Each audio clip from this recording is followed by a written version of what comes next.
Hello friends, কেমন আছো সবাই? আপনারাও কি আমার মতো ফলে ভরা গাছ পেতে চান? তাহলে এই ভিডিওটি আপনার জন্য।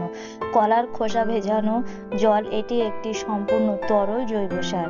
এতে থাকে প্রচুর পরিমাণে পটাশিয়াম, ফসফরাস, ম্যাগনেসিয়ামে ভরপুর। এটি চমৎকার সস্তা জৈব সার যা গাছের শিকড়কে শক্ত করে এবং গাছের বৃদ্ধি, দ্রুত ফুল ও ফল আনতে সাহায্য করে। 2 থেকে 3টি কলার খোসা 1 থেকে 2 লিটার পানিতে ভিজিয়ে রেখে পানির সাথে 1:5 অনুপাতে গাছের গোড়ায় ব্যবহার করলে মাটি ভালো রাখে।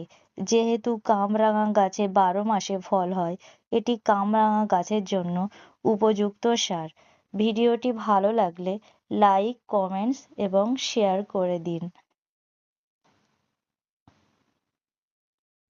আমার এই ভিডিওটি দেখার জন্য অসংখ্য ধন্যবাদ সবাইকে।